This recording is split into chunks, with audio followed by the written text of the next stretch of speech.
तो स्वागत है आपका एक बार फिर से अपने प्यारे से चैनल इंग्लिश बाय एनडी में। जैसा कि आप लोगों को पता है कि इंग्लिश बाय एनडी पे आपको कई चीजें पढ़ने को मिलती थी, लेकिन कुछ ज्यादा अच्छा रिस्पांस ना मिलने के कारण मैं फिर से आपको सिर्फ और सिर्फ इंग्लिश ही पढ़ाऊंगा और ज्यादा से ज्यादा बेहतर बताने का प्रयास करूंगा। टॉपिक लेके आया इंग्लिश, क्योंकि आपका जो एग्जाम है बहुत ही जल्दी स्टार्ट होने वाले हैं। लगभग 21 मार्च से हमारी समझ से, क्योंकि upmsp.com जो है अपनी जो कि यूपी बोर्ड के एग्जाम है 21 मार्च से स्टार्ट हो जाएंगे। तो लगभग ये डेट क्लियर हो गई है। तो इसी के चलते मैंने सोचा सारे जब टेंस कंप्लीट होंगे उसके बाद मैं इंग्लिश से रिलेटेड आपको जितने भी यूजेस हैं, जो मेन वर्ड है जहां से आपको ट्रांसलेशन करने में आसानी होगी, जब आप ट्रांसलेशन अच्छे से कर पाएंगे मेरे डियर स्टूडेंट्स, तब क्या होगा, आपको जो कि स्टोरी होता है, आर्टिकल और जो भी लेटर्स आपको लिखने होंगे वो आसानी से प्रिपेयर कर पाएंगे। तो टेंस की बात करेंगे, टेंस के बाद हम आपको इंटर या हाई स्कूल के कुछ इंपॉर्टेंट क्वेश्चन एंड आंसर भी बताएंगे, जो कि अगला वीडियो आपको मिलेगा। आप बने रहे अपने प्यारे से चैनल इंग्लिश बाय एनडी के साथ। और आपको एग्जाम से पहले एक पेपर ऐसा मैं दूंगा इंग्लिश का, एक ऐसा मॉडल पेपर मैं आपको दूंगा जिससे फुल गारंटी के साथ मैं कह सकता हूं कि आपका उसमें से 50+% फंसेगा एग्जाम में। ये मेरा प्रॉमिस है या मेरा वादा है। तो बात करते हैं फ्यूचर परफेक्ट कंटीन्यूअस टेंस की, कि आखिर फ्यूचर परफेक्ट कंटीन्यूअस टेंस क्या है।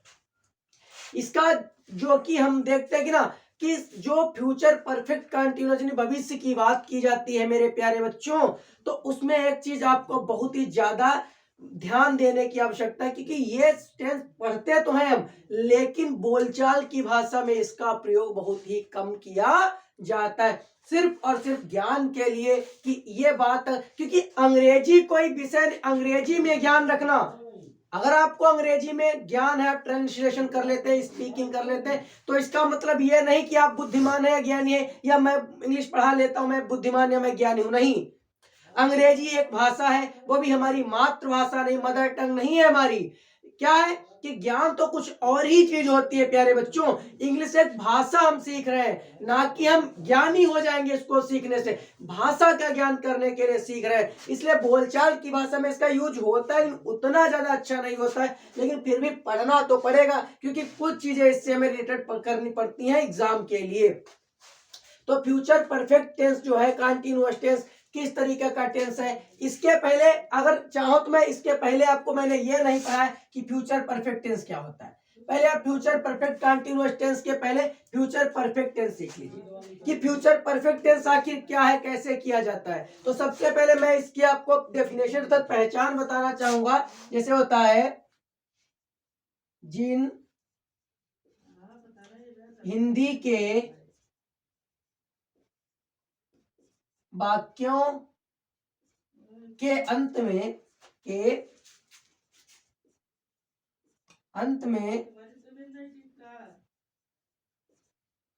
चुका होगा, चुकी होगी, चुके होंगे, अथवा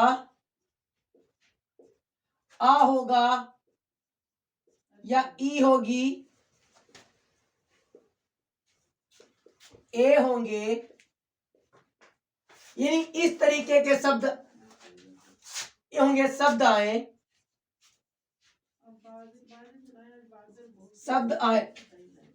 तो वे वाक्य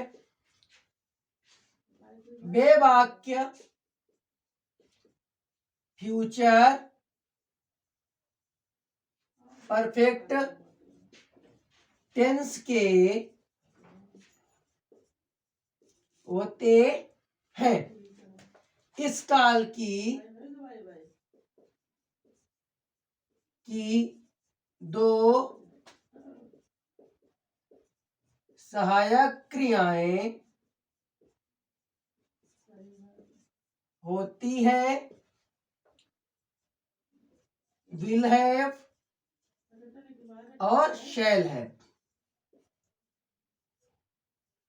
मेन वर्ब का तीसरा रूप लिखा जाता है, ध्यान से सीखिए। कि जिन हिंदी वाक्यों के अंत में, यानी कोई बात हम ऐसी करते हैं कि जिसके अंत में चुका होगा, चुकी होगी, चुके होंगे, अथवा आ होगा, ई होगी, ए होंगे के शब्द आखिरी में मिले तो वे वाक्य फ्यूचर परफेक्ट टेंस के होते हैं। इस काल की दो सहायक क्रियाएं होती हैं, विल हैव और शैल हैव। और मेन वर्ब जो होती है, जो मेन वर्ब अर्थात मुख्य क्रिया का तीसरा रूप यानी थर्ड फॉर्म प्रयोग की जाती है।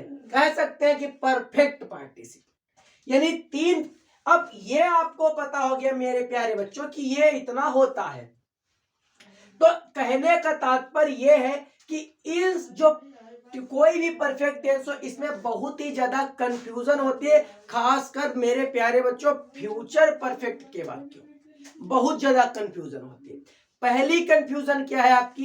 पहली कंफ्यूजन ये है कि इसमें तुमने खाना खा लिया होगा, मैंने कह दिया कि तुमने खाना खा लिया होगा, इससे दो सेंस निकल रहे हैं। पहला कि यह काम हो गया है, कुछ लोग इसको ऐसे ही देखो, डिबेट करनी है, डिस्कस करनी है तो करिए, कोई दिक्कत नहीं है, हो सकता है, होना भी चाहिए कि आपने खाना खा लिया होगा, आपने खाना खा लिया होगा। तो कहने का तात्पर्य काम एक तरीके से लग रहा है कि हो चुका है, आपने खाना खा लिया होगा, अर्थात वुड हैव का भी यूज कर सकते हैं।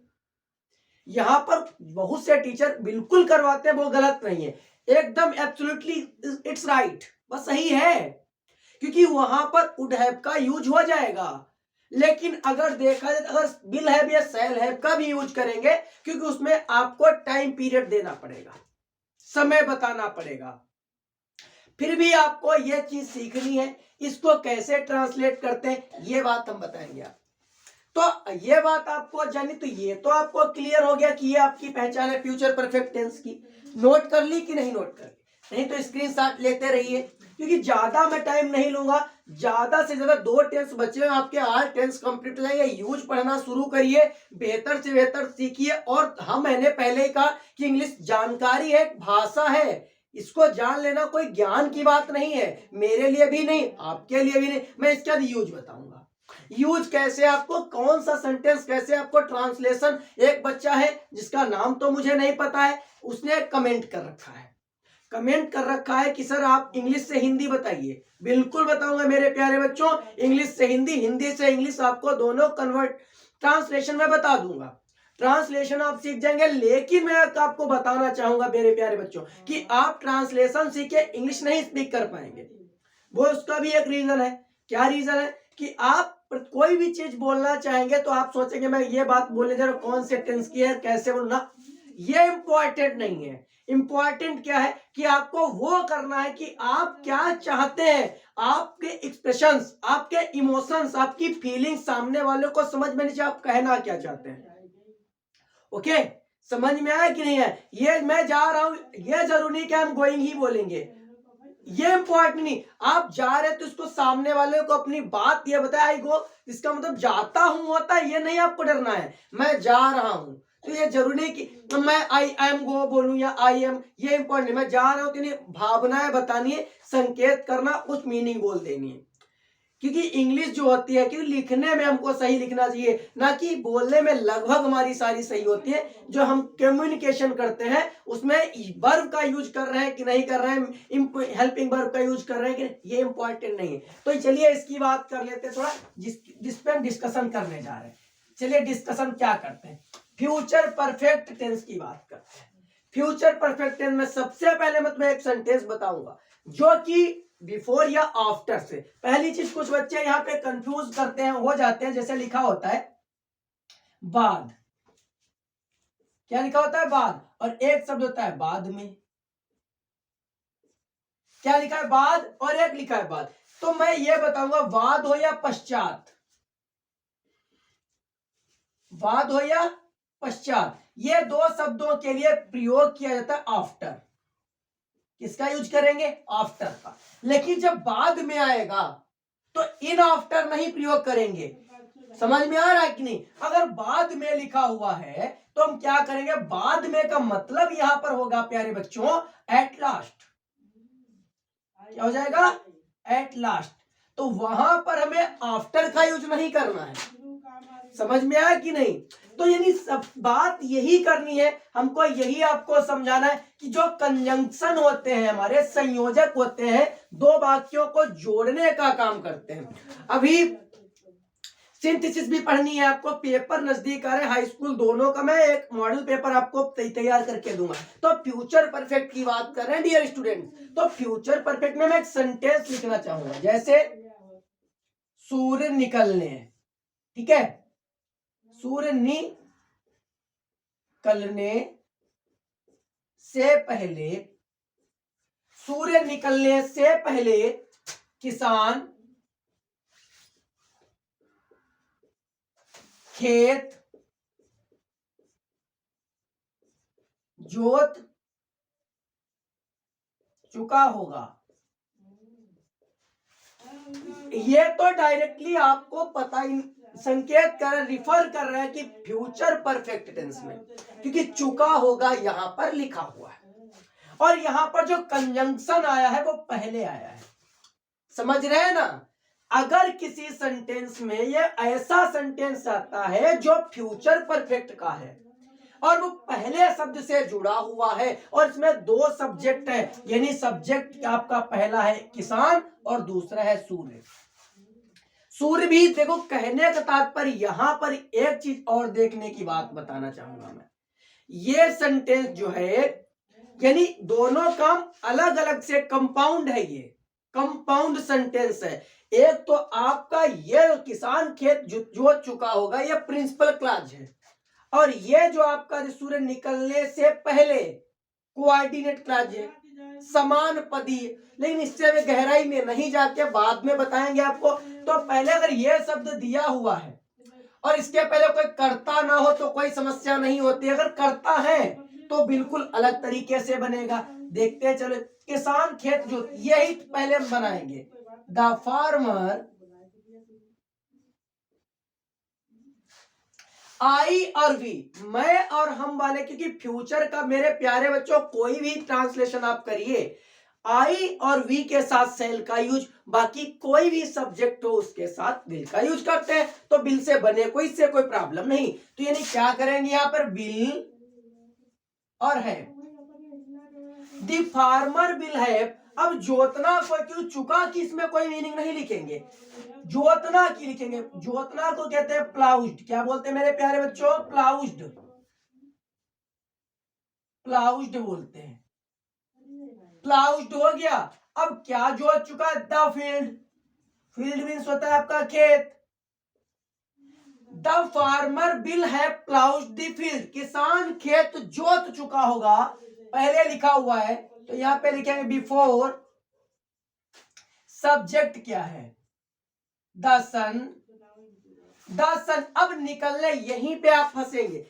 यही सेंटेंस जब आप प्रेजेंट परफेक्ट या पास्ट परफेक्ट में बनाते हैं, अगर सूर्य निकलने से पहले किसान खेत जोत चुका था, जब चुका था यानी आता है, तो वहां पर पहले से जो पहले वाक्य लिखा होता है वो पास्ट इंडेफिनिट में ट्रांसलेट किया जाता है। किसमें किया जाता है? पास्ट इंडेफिनिट टेंस में।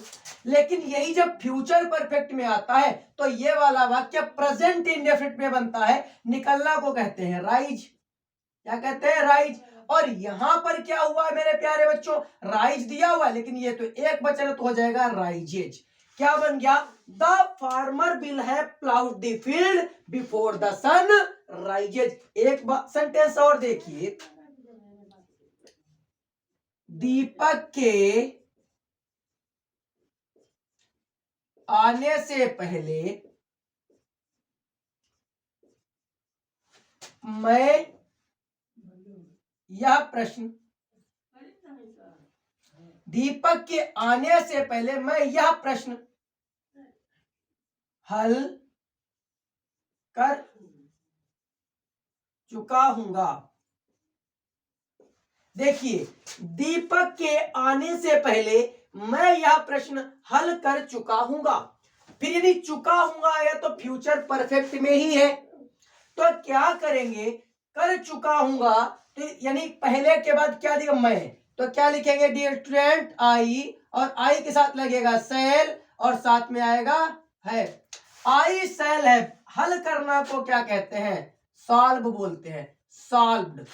आई है शैल हैव सॉल्व्ड क्या? यह प्रश्न। क्या बोलेंगे? दिस क्वाइज बोल सकते, क्वेश्चन भी बोल सकते। चलिए क्वेश्चन कर लेते हैं।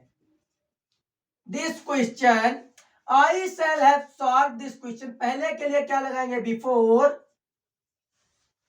दीपक के आने से पहले। तो दीपक, आना को बोलते हैं कम, और दीपक है एक वचन तो हो जाएगा कम। क्या इतना आपके समझ में आया? चलिए पहले वाले आपको मैंने बताया, अब आपको मैं बताऊंगा बाद वाले सेंटेंस किस तरीके से ट्रांसलेट किए जाएंगे।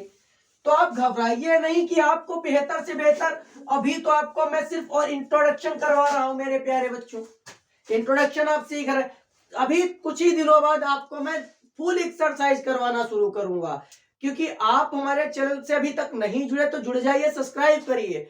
बहुत ही जल्दी आपका ये चैनल छोटा है लेकिन बड़ा जरूर होगा। जिस दिन से लाइव पढ़ाने को मिलेगा आपका फ्यूचर ही बदल के रख देंगे हम, ये टेंशन मत लीजिए। अभी समस्या है हमारे पास क्योंकि हमारे पास सब्सक्राइबर नहीं है। सब्सक्राइबर अगर बढ़े हमारे पास, 1000 सब्सक्राइबर होने के बाद मैं लाइव पढ़ा सकता हूं, लाइव पढ़ाने लग जाऊंगा। थोड़ी हेल्प आपको करनी पड़ेगी। तो बात करते हैं, पहले हो गया, बताएंगे बाद वाले, क्योंकि अभी आपको उतना बेहतर एक्सरसाइज करने को नहीं मिलता है अपने प्यारे से चैनल इंग्लिश बाय एनडी के साथ। क्योंकि इसमें बहुत ज्यादा एक्सरसाइज करने के लिए आपको सेंटेंस पता करने होंगे। मैं आपको आज होमवर्क भी दूंगा थोड़ा। तो बात करते हैं पहले बाद वाला सेंटेंस कैसे ट्रांसलेट करेंगे। जैसे लिखा हुआ है, वर्षा होने के बाद वे लोग, वर्षा होने के बाद वे लोग टहलने गए होंगे। टहलने गए, वर्षा होने के बाद वे लोग टहलने गए होंगे। समझिए हमारी बात। देखिए अगर ये बाद आएगा शब्द, इसमें वर्षा करता है, एक तरीके से करता तो नहीं है, उसमें इट का यूज होता है। वे लोग टहलने, बनेगा यही, क्या होगा? दोज पीपुल, वे लोग, दोज पीपल। तो इसमें विल या शैल है इस सेंटेंस में नहीं आएगा प्यारे बच्चों, क्योंकि टहलने को क्या कहते हैं? टहलने गए, यानी एक तरीके से गोज, गो, बहुत से लोग गो फॉर वॉक हो जाएगा। टहलने गए इसमें लिखा हुआ है, टहलने नहीं गए, टहलने के लिए गए। तो यहाँ पे फॉर का यूज, जब टहलने कोई जाता तो गो के बाद जो हमारा प्रीपोजिशन है वो फॉर आएगा, गो फॉर वॉक। और बाद के लिए क्या लिखेंगे? After, after it will have rained. तो ये समस्या है, आपको थोड़ा दिक्कत नहीं करनी चाहिए, बिल्कुल समझिए। अगला सेंटेंस और देखिए, अध्यापक के पढ़ाने के बाद, अध्यापक के पढ़ाने के बाद वह कक्षा में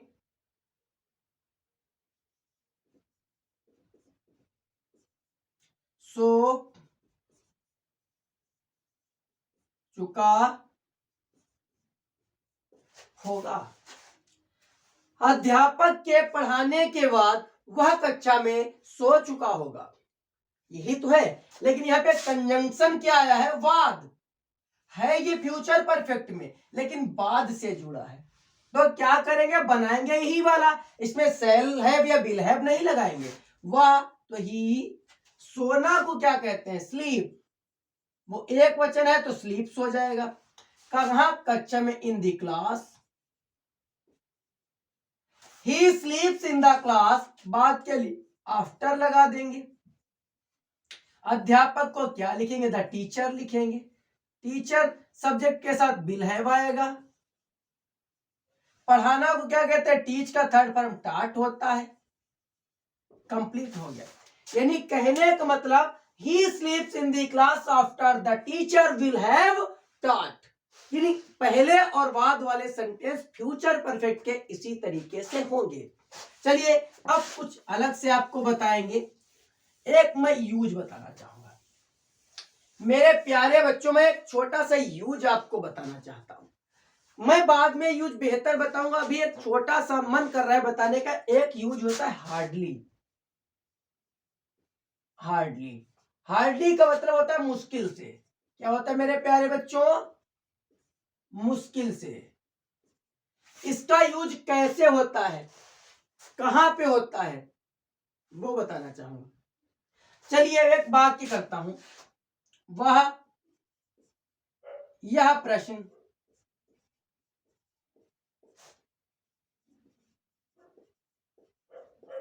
मुश्किल से, वह यह प्रश्न मुश्किल से हल कर चुका होगा। वह यह प्रश्न मुश्किल से हल कर चुका होगा। यानी चुका होगा फ्यूचर परफेक्ट में है, तो सबसे पहले वाक्य के लिए लिखेंगे ही, फिर आएगा विल और फिर आएगा हैव। He will have. अब सीधी सी बात, अगर किसी सेंटेंस में ये शब्द आ जाएगा मुश्किल से, तो हेल्पिंग वर्ब जो सेंटेंस की होगी उसके तुरंत बाद हम यहां पे यूज करेंगे hardly. He will have hardly, यानी ये शब्द की हेल्पिंग वर्ब के बाद ही लिखा जाएगा हार्डली। फिर हल करना को बोलेंगे सॉल्व्ड दिस क्वेश्चन। ठीक, इतना कंप्लीट हुआ। तुम मुश्किल से यह गाड़ी खरीद पाए होगे। तुम मुश्किल से यह गाड़ी खरीद पाए होगे। You will have hardly what this car. तुमने मुश्किल से यह प्रश्न हल किया होगा। इस तरीके से तुम मुश्किल से मेरा घर का पता जान पाए होगे। इस तरीके से जो मुश्किल से जो एक शब्द होता है, इसको एक वर्ड में हम कहते हैं हार्डली। उसका यूज हेल्पिंग वर्ब के तुरंत बाद होता है। इतना समझ में आया? हम कह सकते हैं सीता खाना पका चुकी होगी। Sita will have cooked food. इस तरीके से सेंटेंस बनेंगे। अब आपको निगेटिव कैसे करना है? निगेटिव सेंटेंस में नॉट, विल और हैव के बीच में आएगा। क्या होगा? सीता घर नहीं पहुंच चुकी होगी। Sita will not have reached home. तुम मुझे पैसे नहीं दे चुके होगे। You will not have given me money. यानी इस तरीके से नॉट, अगर कोई प्रश्नवाचक वाक्य आएगा मेरे प्यारे बच्चों, तो क्या के लिए बता ही चुके हैं कि जो हेल्पिंग वर्ब होती है विल या शैल ही जाएगी, फिर करता, फिर हैव आएगा। तो ये आपका हो गया फ्यूचर परफेक्ट टेंस में। अब आप बताइए कि वीडियो आपको कैसा लगा। शेयर कीजिए, लाइक कीजिए, अगर आपको अच्छा लगे कमेंट करिए। आपको मैं 5 होमवर्क के लिए सेंटेंस बोल रहा हूं, नोट कर लीजिए। पहला सेंटेंस, पिताजी के आने से पहले, सुनिए, पिताजी के आने से पहले मोहित क्रिकेट खेल चुका होगा। दूसरा सेंटेंस, अध्यापक को बताने से पहले मैं वहां पहुंच गया हूंगा। 2 सेंटेंस हो गए। तीसरा, तुम्हारे आने के बाद हम क्रिकेट खेल चुके होंगे। 3 सेंटेंस मैंने बोले हैं। अगर आप बनाएंगे तो कमेंट में इसका आंसर टाइप करिए और हम बताते हैं आपका आंसर सही है या गलत। मिलते हैं अगले वीडियो में, जो कि आपका होगा फ्यूचर परफेक्ट कंटीन्यूअस। चलिए मिलते हैं अगले वीडियो में।